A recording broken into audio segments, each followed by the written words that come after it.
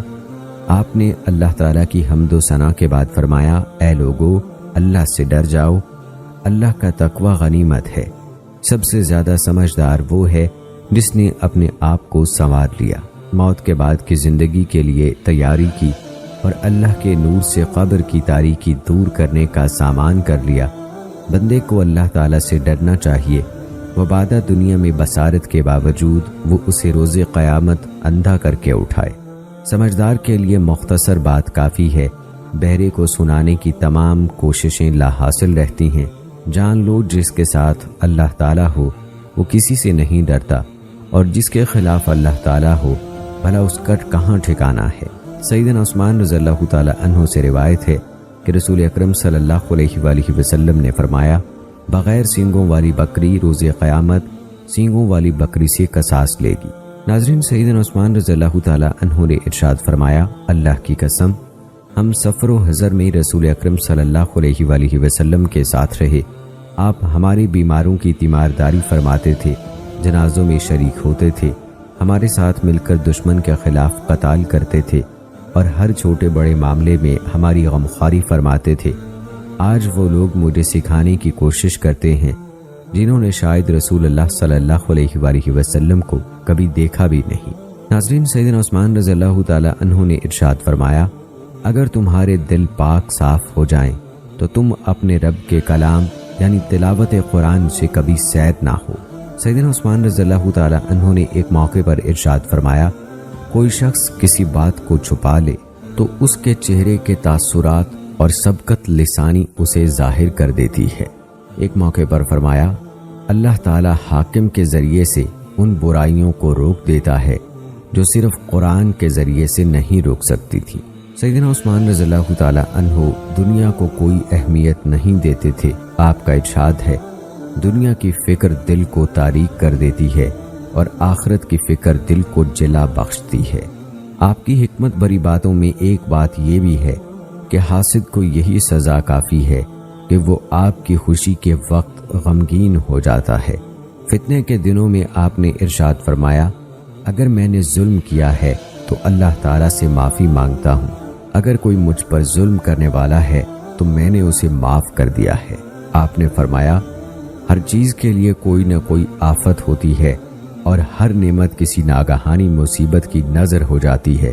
اس دین کی آفت لوگوں پر کثرت سے عیب لگانے والے اور چڑھتے سورج کے پجاری لوگ ہیں۔ ان کا ظاہر تمہیں اچھا لگے گا مگر ان کے باطن سے تمہیں گھن آئے گی۔ یہ نہایت کمینے اور بے وقوف لوگ ہوں گے۔ سیدنا عبداللہ بن زبیر رضی اللہ تعالی عنہ جب افریقیہ کی فتح کی خبر لائے تو سیدنا عثمان رضی اللہ تعالی عنہ نے انہیں کارگزاری سنانے کا حکم دیا۔ وہ فارغ ہوئے تو آپ نے فرمایا، عورتوں سے ان کے باپ دادا اور بھائیوں کو دیکھ کر شادی کرو۔ میں نے سیدنا ابو بکر صدیق رضی اللہ تعالی عنہ کی اولاد میں ابن زبیر سے بڑھ کر کسی کو ان کے مشابہ نہیں دیکھتا۔ سیدنا عبداللہ بن زبیر رضی اللہ تعالی عنہ کی والدہ سیدہ اسماء بنت ابو بکر رضی اللہ تعالی عنہ تھیں۔ آپ کا مقصد یہ تھا کہ عبداللہ فصاحت و بلاغت اور دلیری و پیش قدمی میں اپنے عظیم نانا کے مشابہ ہیں۔ آپ کا ارشاد ہے، اللہ تعالی ہر شخص کو اس کے عمل کی چادر پہنائے گا۔ ایک موقع پر فرمایا، مومن کو 5 قسم کا خوف لاحق ہوتا ہے۔ اللہ تعالیٰ کا خوف کہ وہ اس سے ایمان کی دولت چھین نہ لے، اللہ کے مقرر کردہ کاتبین کا خوف، مبادا وہ انسان کا ایسا عمل لکھ لیں جس کی وجہ سے قیامت کے دن رسوائی ہو، شیطان کی طرف سے خوف کہ وہ اس کی اعمال باطل نہ کر دے، موت کے فرشتے سے خوف، مبادا وہ اچانک جھپٹ کر غفلت میں جان قبض کر لے، دنیا سے خوف، مبادا وہ اسے دھوکے میں ڈال دے اور آخرت سے غافل کر دے۔ آپ نے فرمایا، میں نے 4 چیزوں میں عبادت کی مٹھاس محسوس کی ہے، اللہ تعالیٰ کے لیے ادائے فرائض میں، اللہ تعالیٰ کی حرام کردہ چیزوں سے اجتناب میں، اللہ تعالیٰ کی خوشنودی کی خاطر امر بالمعروف میں، اس کے غضب سے بچنے کے لیے نہیں عن المنکر میں۔ ناظرین کرام، تاریخی کتب میں سوائے چند واقعات کے سیدنا عثمان رضی اللہ تعالی عنہ کا شعر و شاعری سے تعلق کا حال نہیں ملا، حالانکہ باقی خلفاء کی نسبت آپ کی خلافت کا دورانیہ قدر طویل ہے۔ اس تھوڑے بہت شاعری میں بھی آپ نے اسلامی عقیدے اور احکام رسول صلی اللہ علیہ وآلہ وسلم پیش نظر رکھے اور پیش روؤں سیدنا ابو بکر صدیق رضی اللہ تعالی عنہ اور سیدنا عمر فاروق رضی اللہ تعالی عنہ کا منہج اجاگر کیا۔ بلا شبہ شیخین ادب میں ایک ممتاز حیثیت رکھتے تھے۔ سیدنا ابو بکر رضی اللہ تعالی عنہ علم الانساب میں نابغہ روزگار تھے، اپنے وسیع علم اور اعلیٰ اخلاق کے لیے معروف تھے، شعر و ذوق بھی قابل اعداد تھا۔ سیدنا عمر رضی اللہ تعالی عنہ تو اچھی اور سبق آموز شاعری کی ترغیب دیتے تھے۔ آپ کئی باتوں کو شعر میں ڈھال دیتے تھے۔ اگر یہ کہا جائے کہ آپ ایک شاعر تھے تو بے جا نہ ہوگا، لیکن سیدنا عثمان رضی اللہ تعالی عنہ کو اشعار سے زیادہ دلچسپی نہ تھی، شعراء سے بھی قابل ذکر تعلق نہ تھا۔ یہ بات معروف ہے کہ شعراء ہمیشہ امراء کی خوشنودی اور عطیات وصول کرنے کے لیے تانتا باندھے رکھتے تھے، لیکن خلافت عثمانی میں شعراء شہری آبادی اور دارالخلافت چھوڑ کر دیہی بستیوں میں جا بسے اور دیہاتوں ہی کو ترجیح دیتے تھے۔ ادب کی کتابوں میں بعض اشعار سیدنا عثمان رضی اللہ تعالی عنہ کی طرف منسوب کیے گئے ہیں یا یہ بتایا گیا ہے کہ آپ انہیں بطور تمثیل بیان کرتے تھے۔ میں جانتا ہوں کہ یقیناً اللہ تعالیٰ کی پیدا کردہ چیزوں کی کوئی مثال نہیں، اور یہ بات کسی ملحد پر بھی مخفی نہیں۔ آپ یہ اشعار اکثر پڑھا کرتے تھے۔ حرام طریقے سے حاصل ہونے والی تمام پسندیدہ لذتیں ختم ہو جائیں گی، صرف گناہ اور شرمندگی باقی رہ جائے گی۔ بدکار آخرکار برے انجام سے دوچار ہو کر رہے گا۔ جس لذت کے بعد آگ ہو، بھلا اس کا کیا فائدہ؟ انسان کو اس کے دل کی بے نیازی بھیک مانگنے سے روک دیتی ہے، چاہے یہ بے پرواہی اسے کاٹ کھائے، اور بھیک نہ مانگنے کی صورت میں فقر اسے کتنا ہی شدید گزند پہنچائے۔ تم پر کوئی بھی مشکل آ پڑے، اس پر صبر کرو، کیونکہ مصیبت چاہے کیسی بھی ہو، اس کے بعد بہرحال آسانی ہے۔ ناظرین، آخری شعر میں ہم دیکھتے ہیں کہ یہ قرآن کے معنی پر مشتمل ہے، ہر تنگی کے ساتھ آسانی ہے۔ ایسے شعر کا صدور رسول اکرم صلی اللہ علیہ وآلہ وسلم کے تربیت یافتہ خلیفہ سے دور ازگار نہیں۔ آپ قرآن و سنت کی تعلیمات کے خلاف اشعار کا مواخذہ فرماتے تھے اور اچھے اشعار کی نہ صرف تعریف کرتے تھے بلکہ اسلامی مضامین والے اشعار بخوشی سنتے تھے۔ خلیفہ راشد سیدنا عثمان رضی اللہ تعالی عنہ کو اشعار سے لگاؤ نہیں تھا، نہ شعراء آپ کی مجلس میں بیٹھتے تھے، لیکن شورش پسندوں کے ہاتھوں آپ رضی اللہ تعالی عنہ کی شہادت کے بعد سیاسی اشعار کی بہتات ہو گئی اور صحافت کے میدان میں انقلاب آ گیا، کیونکہ آپ کی انتہائی علم انگیز شہادت پر بہت سے شعراء صحابہ کرام رضوان اللہ اجمعین نے اشعار کہے، جن کے بارے میں ہم انشاءاللہ اپنی آئندہ ویڈیوز میں ذکر کریں گے۔ آئیے ناظرین، اب آپ کو حضرت عثمان رضی اللہ تعالی عنہ کی بعض خوبیاں اختصار کے ساتھ بتاتے ہیں۔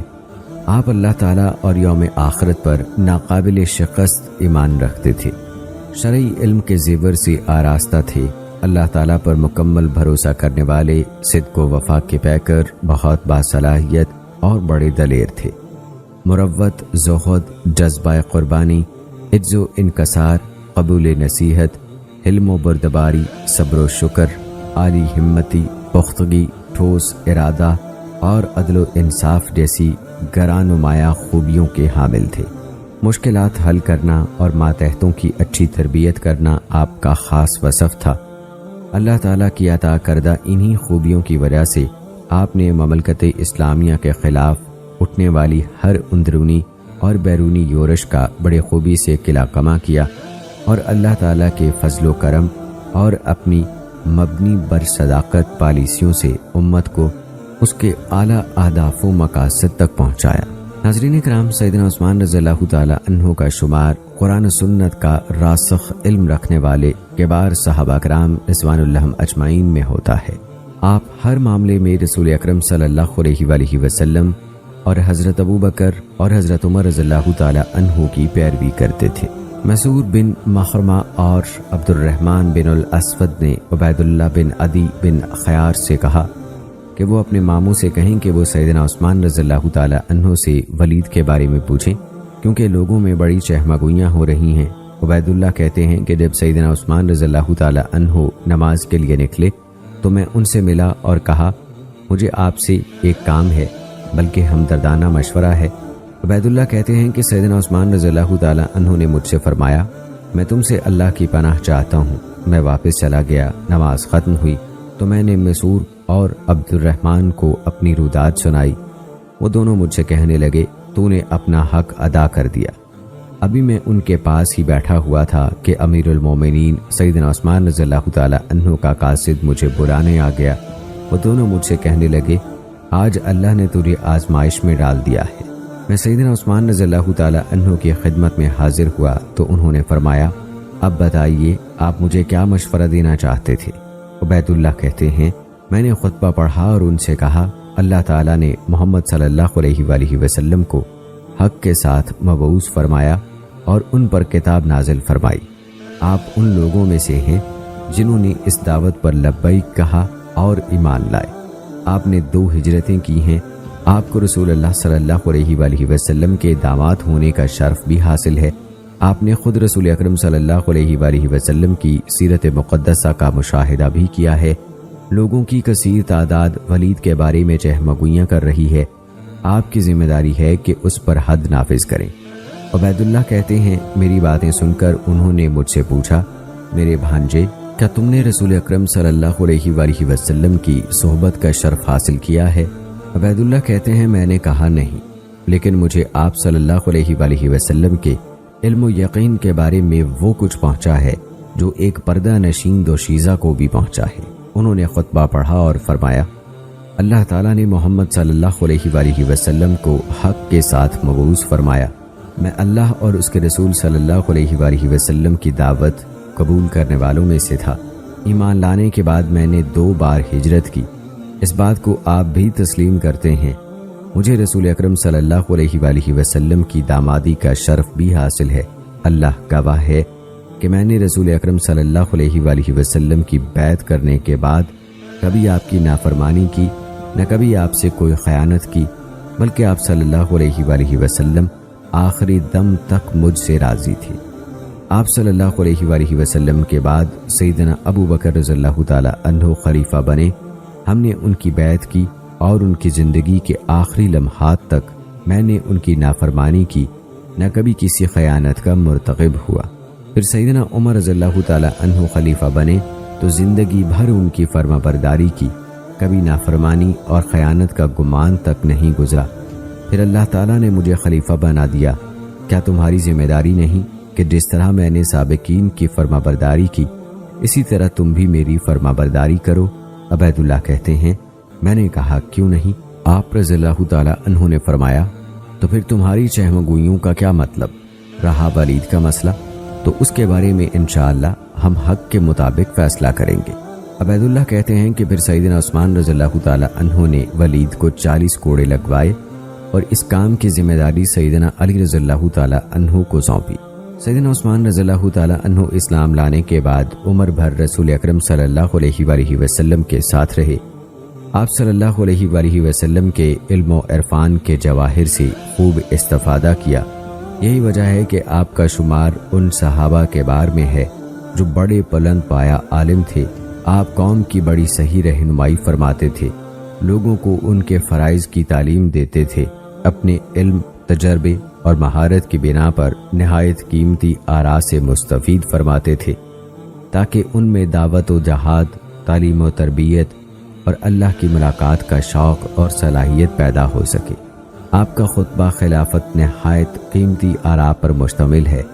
آپ نے اللہ تعالیٰ کی حمد و ثنا اور رسول اکرم صلی اللہ علیہ وآلہ وسلم پر درود و سلام کے بعد فرمایا، تم گویا بند قلعے میں ہو، باقی ماندہ عمر گزار رہے ہو، لہذا موت کے لیے جتنی نیکیاں جمع کر سکتے ہو کر لو، صبح یا شام وقت اجل آ پہنچے گا۔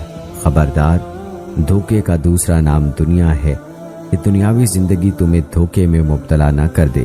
اللہ کے بارے میں دھوکے باز شیطان تمہیں دھوکے میں نہ ڈال دے۔ اپنے پیش روؤں سے سبق سیکھو، پھر سنجیدگی سے کوشش کرو اور غفلت کی زندگی چھوڑ دو۔ عرصہ دراز تک دنیا سے فائدہ اٹھانے والے، اسے رونقیں بخشنے والے اور اس کے پجاری کہاں گئے؟ کیا دنیا نے انہیں پھینک نہیں دیا؟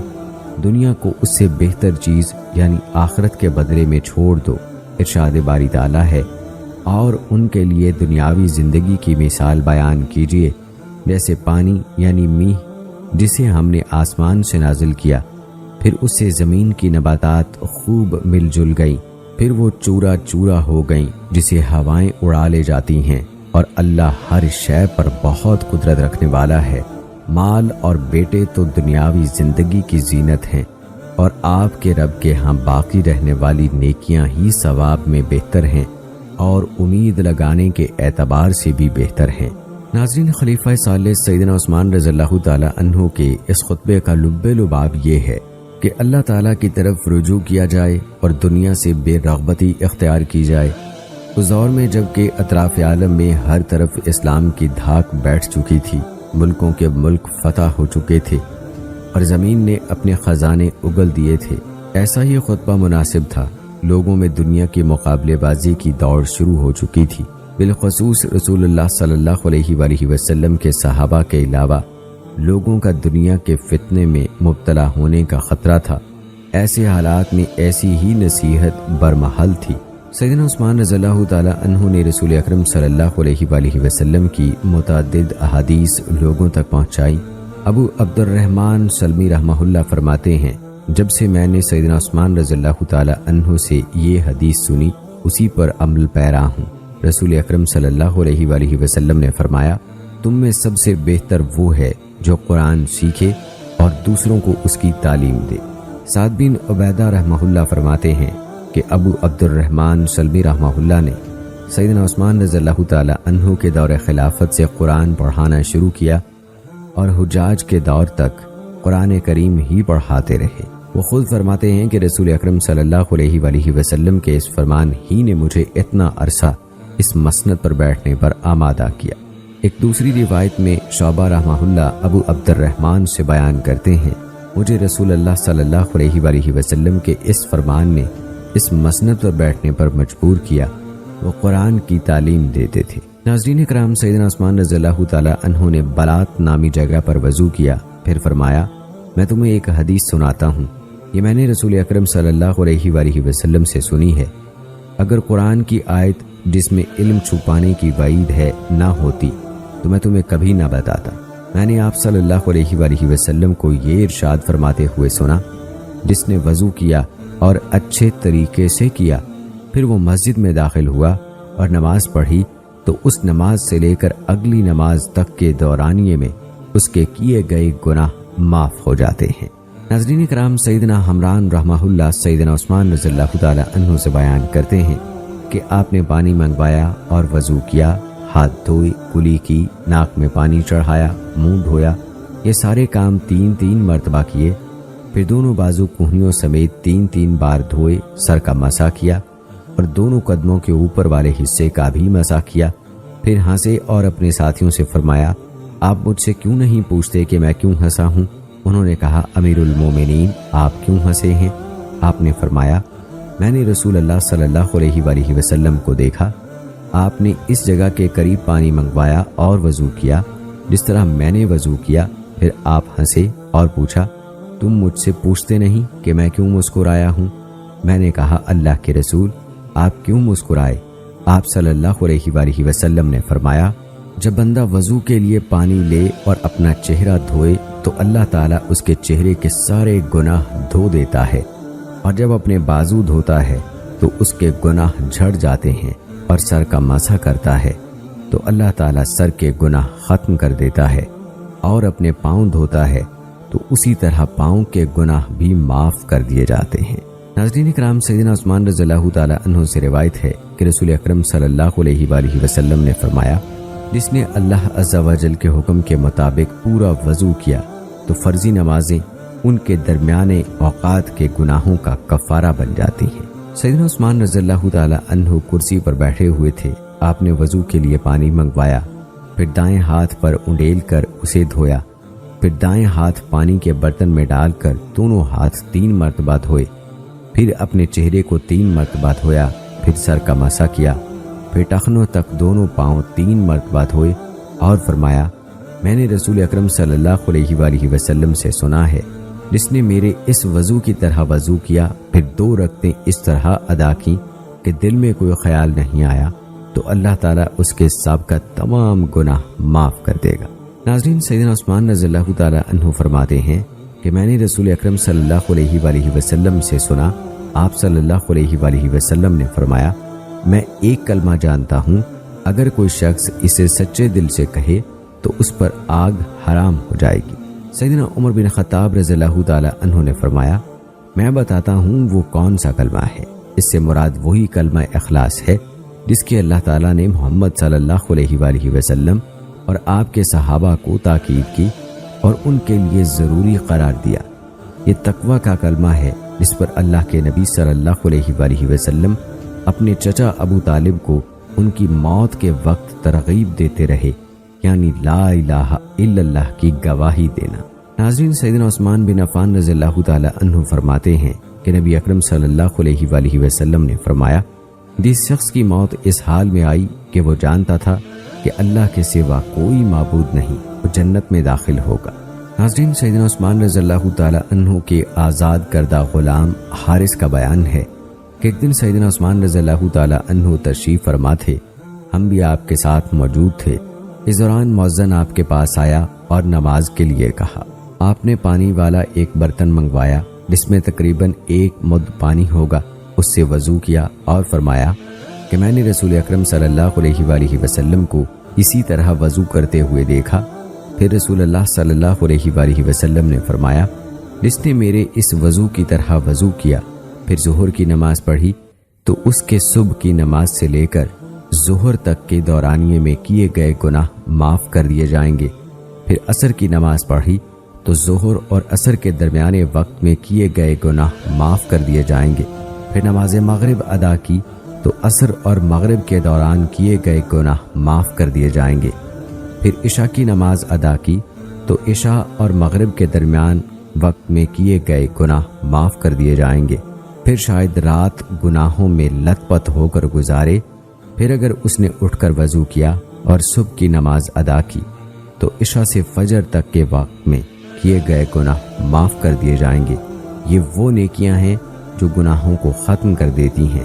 لوگوں نے کہا، امیر المومنین، یہ نیکیاں ہیں اور باقیات کیا ہیں؟ آپ نے فرمایا، لا الہ الا اللہ، سبحان اللہ، الحمدللہ، اللہ اکبر اور لا حول ولا قوت الا باللہ کہنا باقیات ہیں۔ ناظرین کرام، یہ تھی ہماری آج کی ویڈیو۔ امید کرتے ہیں کہ آپ کو پسند آئی ہوگی۔ آج کی اس ویڈیو کے متعلق اپنی رائے کا اظہار کمنٹ باکس میں لازمی کیجیے گا۔ مجھے اگلی ویڈیو تک اجازت دیں۔ فی امان اللہ۔